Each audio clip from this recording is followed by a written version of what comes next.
Hi YouTube, it's Kathy, and this is my weekly entertainment wrap-up for February 26th through March 4th. This week I read one book, I watched 3 shows, I watched 3 movies, I listened to 1 podcast, and I listened to 1 book. The book I read this week was Girl Man's Up by M.E. Girard. This book centers around Pen, who is a queer youth in Ontario and has always been one of the boys, even though her Portuguese family incorrectly shames her for wanting to be a boy. She does not want to be a boy, nor does she really feel like a girl.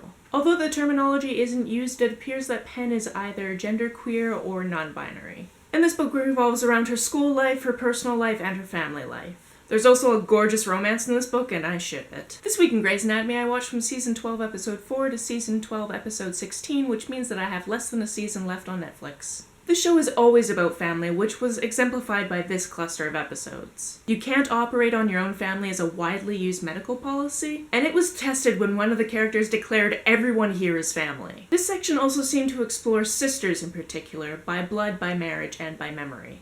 This week our club watched 2 episodes of Deep Space Nine, episodes 13 and 14 of the first season. There was a lot of misogyny which went unchallenged in the first episode, and Kira kind of challenged it in the second episode. I guess I've been spoiled by how freaking amazing the remake of Battlestar Galactica was. I wish all sci-fi shows could step up their game. I know it isn't exactly fair to compare shows that were made at different times, but what a difference a decade makes. Additionally, episode 13 had the person who just got here is now treated as their god trope, which is tiresome. This episode was centered around acting, which made the terrible acting even more unbearable. This week, in trying to make Chad poop his pants, we watched The Walking Dead Season 4, Episodes 1 through 4. There was a real sense of trying to reclaim youth that was stolen by this violent new world. It also felt like the writers finally addressed that the casts rarely cover their mouths while zombie blood is spraying everywhere, by giving some people a deadly flu. This week I watched 3 movies on my planes back from Boston, the first of which being Arrival. I didn't know anything about this film going into it besides that the internet seemed to think it was very good. When I read the synopsis about a linguist attempting to communicate with an alien race that had just arrived on Earth, I hit the watch button immediately. I don't want to spoil anything, as figuring out the major plot point on my own was very, very satisfying. But I will say that if you are intrigued by learning anything new, this film is for you.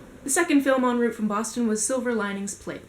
This movie had elements that are classic tropes, such as a big dance reveal at the end, betting on something big, and if you lose, you could lose everything. But overall, those tropes didn't really bother me. I wasn't even particularly bothered by the formulaic romance, and even applauded that mental health was being addressed. What did bother me was that characters were manipulative, but because it was all in the name of love, it was swept under the rug during the end scene credits. My final film this week was Moana, which was delightful. The music has been popping into my head for days. The story is of a young girl, the daughter of her island's chief, who longs to take to the sea, although it's forbidden. When her island starts dying, she does what she feels is right for her people and goes on an epic adventure. I highly recommend this movie if you're looking for a fun female-led epic with music written in part by Lin-Manuel Miranda. This week I listened to 1 episode of Lore. As the title suggests, it is a podcast about folklore and urban myths. It tends to take a creepy tone, but the narrator's voice is very, very soothing, which is a juxtaposition I adore. I enjoy this podcast because it's about stories, evoking that feel of being around the campfire, but without a focus of the sense of unease. Many of these stories happened long ago and far away and aren't here to harm you. This week I listened to The Life-Changing Magic of Tidying Up by Marie Kondo. This book has been popping up everywhere, including the Gilmore Girls revival, so I figured I would give it a listen. I enjoyed that this book had some practical tips which would be easiest to implement if you live alone. At times the text adhered to gender roles, which is possibly due to traditional Japanese homemaking, and it was a little too hippy-dippy for my tastes. But one of these days I might tidy up my clothing and my book collections using her methods. That's it for this week. If you've read, watched, or listened to any of these, let me know about it down in the comments below. On the way down to the comments, if you hit that subscribe button, that would be very nice of you. You can like and share this as you see fit, and I will see you next time.